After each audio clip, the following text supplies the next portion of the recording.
Meskipun ada di kelas entry level, tapi kehadiran Redmi 10 yang baru aja diluncurin Xiaomi beberapa waktu yang lalu harus diakui sangat menarik. Mulai dari desain, spesifikasi, dan beberapa fitur yang ada di smartphone mid-range ada di handphone ini. So, di video kali ini saya mau share soal pengalaman saya yang udah pakai Redmi 10 selama 2 mingguan ini. Check it out!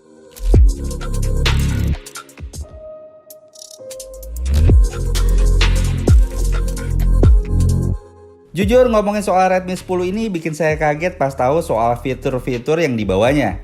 Yang pertama karena desainnya ini memang beda banget sama generasi sebelumnya. Yang sekarang lebih kelihatan premium, pakai desain modul kamera yang mirip sama Mi 10 series dan Redmi Note 10 series. Selain itu, buat ukuran handphone dengan baterai 5000 mAh, Redmi 10 ini terbilang cukup tipis dan ringan. Bobotnya cuma 181 gram dengan tebal 8,92 mm yang ngebuat Redmi 10 nyaman buat digenggam dengan satu tangan. Terlepas dari hal tersebut, walaupun bodinya menggunakan material polikarbonat, tapi menurut saya Xiaomi bisa mengemasnya dengan baik. Di bagian atas, Redmi 10 masih bawa ciri khas HP Xiaomi yaitu Ear Blaster. Dan walaupun sekarang tren ngilangin jack headphone makin kenceng, tapi di Redmi 10 ini masih tetap mempertahankannya. Buat slot kartu SIM-nya pakai jenis dedicated slot di mana kamu bisa masukin 2 nano SIM card dan 1 port micro SD. Pilihan warnanya sendiri ada 3 varian warna yaitu Sea Blue, Carbon Grey, dan Pebble White kayak unit yang saya punya ini. Kalau kalian suka yang warna apa guys? Tulis di kolom komentar di bawah. Pindah ke bagian layarnya, selama pemakaian saya nggak ada masalah sih. Menurut saya Redmi 10 punya ukuran layar yang terbilang ideal 6,5 inci Full HD Plus dengan bezel yang cukup tipis di tepian layarnya. Nggak hanya itu, buat kalian yang suka main game online atau yang suka nonton film streamingan bakal lebih nyaman. Karena di layar Redmi 10 ini udah dibekali dengan refresh rate 90Hz dengan adaptive sync yang ngebuat gerakan scrolling layar lebih smooth. Selain itu, udah ada juga beberapa fitur tambahan kayak Sunlight Display 2.0, Reading Mode 3.0 yang ngebantu mata biar lebih rileks dan gak gampang capek pas baca atau nonton film favorit. Buat perlindungan layarnya sendiri, udah dilapisi dengan Corning Gorilla Glass 3. Ya, meskipun bukan generasi yang terbaru, tapi setidaknya bisa melindungi area layar dari goresan. Di bagian sisi kanannya ada side arc fingerprint buat ngebuka dan nutup perangkat, biar keamanannya tetap aman. Menurut saya, selain responnya juga cukup cepat, dengan penempatan fingerprint yang ada di samping bodi ini lebih kerasa ergonomis kalau dibandingin sama fingerprint yang ada di bagian belakang kayak generasi sebelumnya. Selain fingerprint, tentu juga udah ada face unlock yang cukup bisa diandelin dengan catatan kondisi penerangan yang cukup. Buat ngedukung performanya, Redmi 10 dibekali dengan prosesor MediaTek Helio G88. Prosesor ini juga sekaligus jadi yang pertama di dunia yang digunakan di Redmi 10. Buat pilihan RAM-nya ada 2 varian, yang pertama 464 dan 6128. Dan unit yang saya punya ini kebetulan varian yang tertinggi dengan RAM 6GB dan storage-nya 128GB. Kalau dirasa kurang, kapasitas tersebut juga masih bisa diperluas sampai dengan 512GB dengan slot microSD. Menariknya, buat smartphone kelas entry level ini, Xiaomi ngasih fitur tambahan buat ngelengkapin si Redmi 10 dengan fitur memory extension yang biasanya ada di smartphone mid-range ke atas. Singkatnya, fungsi dari fitur ini bisa mendistribusikan lebih banyak kapasitas RAM pakai memori penyimpanan internal. Jadi dengan adanya fitur ini, ngedukung penggunaan multitasking dengan cepat dan lebih lancar dari performa yang dihasilkan. Fitur memory extension di Redmi 10 ini bisa nambah RAM virtual 1GB buat varian RAM 4GB dan tambahan RAM virtual 2GB buat varian 6GB. Dengan hal tersebut, tentu aja menurut saya fitur ini istimewa banget karena bisa hadir di kelas smartphone dengan harga mulai dari 2 juta aja. Buat OS-nya sendiri, Redmi 10 ini dilengkapi dengan sistem operasi terbaru MIUI 12.5 berbasis Android 11. Di OS terbaru ini, jujur saya suka dengan tampilan desain UI-nya yang punya desain lebih minimalis. Bentuk ikonnya juga dirombak jadi lebih elegan dan mudah dikenalin. Ngomongin soal performanya buat dipakai nge-game, Redmi 10 menurut saya terbilang cukup bisa diandelin. Hal ini juga lantaran karena Redmi 10 udah dilengkapi sama fitur khusus gaming. Kayak fitur Game Turbo yang berfungsi mengoptimalkan dan efektif merespon game supaya berjalan lebih cepat. Nah, sebagai gambarannya buat uji performanya ada dua game yang udah saya coba mainin, yaitu PUBG Mobile dan Genshin Impact. Kedua game ini cukup populer dan perlu spek yang cukup tinggi biar game bisa lancar dimainin. Performa gaming Redmi 10 di game PUBG Mobile menurut saya terbilang cukup baik. Game bisa berjalan di kualitas HD dengan lancar. Sedangkan di settingan grafik balance dan ultra, Redmi 10 bisa ngejalanin PUBG Mobile dengan frame rate yang cukup smooth. Apalagi ditambah dengan dukungan layar refresh rate 90Hz dengan adaptive sync yang secara otomatis naik menjadi 90Hz pas lagi main game.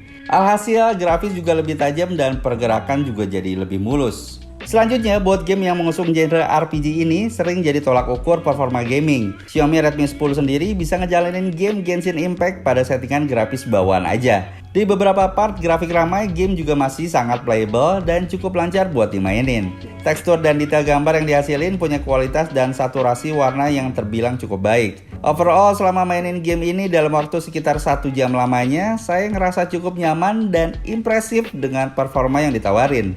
Walaupun di beberapa part memang masih ada jeda ya, tapi secara keseluruhan game terbilang playable lah dengan settingan grafis default aja. Ya, hal tersebut bisa sangat dimaklumi lah tentunya mengingat Redmi 10 ini adalah smartphone kelas entry level.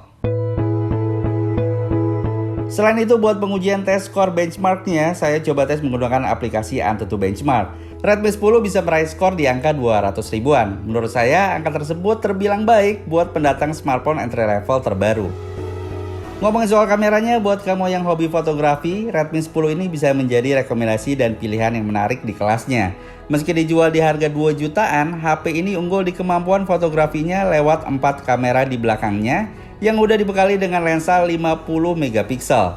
Selain itu, konfigurasi kamera lainnya ada lensa ultrawide 8 megapiksel, kemudian lensa makro 2 megapiksel, dan kamera deep sensor beresolusi 2 megapiksel. Secara total, jumlah kamera utama yang melengkapi Redmi 10 ini ada 4 sensor. Jumlah ini meningkat kalau dibandingin sama generasi pendahulunya yaitu Redmi 9 yang cuma punya 3 sensor kamera utama aja. Dan menurut saya keberadaan 4 kamera ini ngejadiin si Redmi 10 ini sebagai perangkat yang ideal buat foto di berbagai kondisi. Apalagi ditambah dengan hadirnya 50 megapiksel melalui lensa utama buat ngambil gambar dengan resolusi yang tinggi dan ngasilin foto yang tajam. Buat ngaktifin mode ini cuma perlu buka menu kamera aja, kemudian pilih more dan pilih opsi 50 megapiksel. Untuk kamera selfie-nya sendiri beresolusi 8 megapiksel yang dilengkapi dengan fitur beauty buat hasil selfie jadi makin cantik dengan beragam filter foto menarik yang bisa dipilih. Buat fitur kamera utamanya juga nggak kalah menarik. Buat yang suka foto bokeh-bokehan ada fitur portrait, buat kamu yang expert juga bisa maksimalin mode pro-nya. Dan night mode buat foto di kondisi minim cahaya. Dari sisi perekaman video, sayangnya baik dari kamera utama dan kamera depannya hanya dibekali dengan 2 opsi resolusi aja di 720 pixel 30 fps dan 1080 pixel 30 fps aja. Hal ini tentunya sangat bisa dimaklumin memang mengingat resolusi perekaman video 1080 pixel 60 fps kebanyakan hanya dijumpai di smartphone kelas menengah. Menyoal fitur videonya, kamu juga bisa maksimalin perekaman video wide, 2 kali zoom, makro video, efek beauty, dan beberapa filter pilihan tone warna biar video lebih kelihatan estetik. Oke, biar nggak pada penasaran, langsung aja kita sama-sama lihat hasil foto dan video dari kamera Redmi 10 kayak yang berikut ini.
kalau ini adalah hasil video dari kamera depannya dengan resolusi 1080 pixel 30 fps. Kalau menurut kalian sendiri gimana?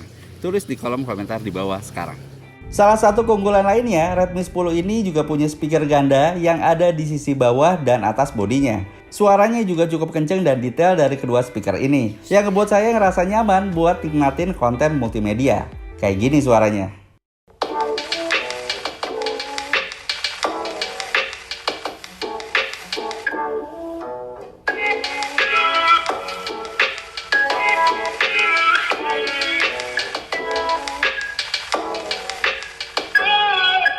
Buat daya tahan hidupnya, Redmi 10 dibekali dengan baterai berkapasitas cukup besar, yaitu 5000 mAh.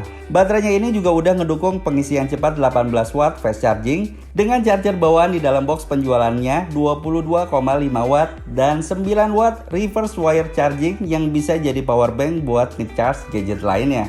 Berdasarkan pengalaman saya pas pakai smartphone ini buat jadi daily driver, dengan kapasitas baterai yang ditawarkan cukup ngasih keleluasaan buat penggunaan secara multitasking. Kayak buat dipakai main game, buat ngambil foto atau nonton video seharian tanpa takut baterai akan cepat habis.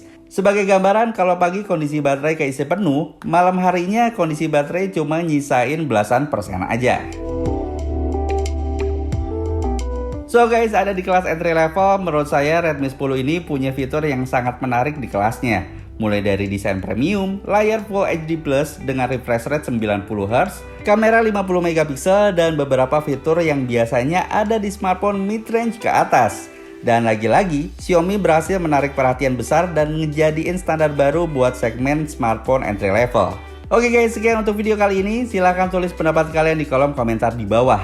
Like dan share juga jika kalian suka dengan video ini. Thanks for watching this video. Saya pamit undur diri. Have a nice day.